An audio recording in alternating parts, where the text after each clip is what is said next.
বৈষম্য বিরোধী আন্দোলনে ঢাকার বাড্ডায় পুলিশের গুলিতে নিহত হন পোশাক কর্মী সুনামগঞ্জের সোহাগ। আহত হন তার ছোট ভাই শুভ। এই ঘটনার পর মামলা করে হুমকি পেয়ে রাজধানী ছাড়েন তাদের বড় ভাই বিল্লাল। এদিকে পরিবারের উপার্জনক্ষম সদস্য হারিয়ে মানবেতর জীবনযাপন করছে হতদরিদ্র পরিবারটি। শহীদ নূর আহমেদের তথ্য ও ছবিতে প্রতিবেদন। সুনামগঞ্জের জামালগঞ্জের গোলামীপুর গ্রামের হতদরিদ্র এক পরিবারে বেড়ে ওঠেন তিন ভাই সোহাগ, বিল্লাল ও শুভ। পরিবারের অভাব অনটন দূর করতে সোহাগ ঢাকায় এসে কাজ নেন একটি পোশাক কারখানায়। অন্য দুই ভাইকে নিয়ে বসবাস শুরু করেন রাজধানীর বাড্ডা এলাকায়। বৈষম্য বিরোধী আন্দোলনের সময় 5ই আগস্ট শিক্ষার্থীদের সাথে আন্দোলনে নামেন তারা তিন ভাইও। এ সময় পুলিশের গুলিতে নিহত হন সোহাগ, গুলিবিদ্ধ হন তার ছোট ভাই শুভ। এ ঘটনায় বিল্লাল মামলা করলে মুঠোফোনে আসে প্রাণনাশের হুমকি। ভয়ে ছোট ভাই শুভকে নিয়ে গ্রামে চলে যান বিল্লাল। আমার পায়ে 2টা গুলি লাগছে, লাগার পরে মনে করো তো আমার এমজেড হাসপাতাল নিয়ে আসছে। নেওয়ার পরে তখন আমার বড় বাইরে ফোন দেওয়া হয়েছে। ফোন দেওয়ার পরে তখন আরেকজনে ফোন ব্রেক করছে, দৌড়া হইতেছে যে আপনারা থানার সামনে আন। থানার সামনে সোহাগ মিয়া গুলি খাইছে। আমি বাড্ডা গিয়ে কাজ কাম করলে দেখা যাইতেছে আমার সমস্যা হইব।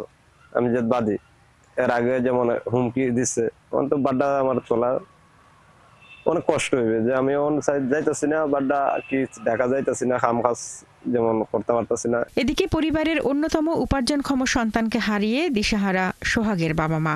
এছাড়া আহত সন্তানের চিকিৎসা ব্যয় নিয়েও এই ছেলে আমার সব করতো। এই ছেলেটা বরণ পোষণ করতো, শার্ট আনতো, গুঞ্জি আনতো, ঢাকাতে থাকতো, এটাই তার চোখে পড়তো, এটি আনতো। এই ছেলেটার লাগি আমার সব বিনাশ। এই ছেলেটার লাগি আমার সব বিনাশ হয়েছে। ফোলার হই আমরা বল ভরসা আছিল। এই ফোলা লই আমরা সংসারের একটা দায়িত্ব নিছে, তার মা বাবার দায়িত্ব নিছে, ভাই বোনের দায়িত্ব নিছে। শহীদ সোহাগের পরিবারের নিজস্ব কোনো জমি নেই, অন্যের জমিতে বাস করেন তারা। তাই পরিবারটিকে সহযোগিতার আশ্বাস দেন এলাকার জনপ্রতিনিধি। তার মা বাপ খুবই গরিব, ঘর দর নাই, তার জায়গা নাই বাড়ির। তখন সরকার থেকে চাইতেছে যে কোনো রকম একটা উপায় করে দিত সরকারে।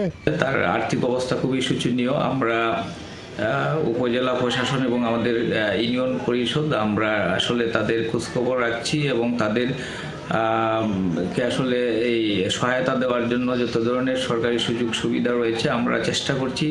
এদিকে শহীদ পরিবারটির অবস্থা দেখে সরকারের পক্ষ থেকে আর্থিক সহযোগিতা করে স্থানীয় প্রশাসন। নিহত সোহাগ মিয়া আছে, তার পরিবারকে ইতিমধ্যে আমাদেরকে এখান থেকে আর্থিকভাবে সহযোগিতা করা হয়েছে। আমার তরফে যতটুকু সম্ভব হয় সেটা আমি দেওয়ার জন্য চেষ্টা করব। আর যদি আমার তরফ থেকে দেওয়া সম্ভব না হয়, যথেষ্ট না হয়, আমি ঊর্ধ্বতন কর্তৃপক্ষকে বলবো যাতে ওনার পরিবারের জন্য স্পেশালি যদি কোনো বরাদ্দ আনা যায় ওনার এই বাস্তবিকটাকে উন্নয়নের জন্য, সেটা আমরা করার চেষ্টা করব। শহীদ সোহাগের মৃত্যুর পর সাবেক প্রধানমন্ত্রীকে প্রধান আসামি করে 179 জনের নামে বাড্ডা থানায় মামলা করেন তার বড় ভাই বিল্লাল।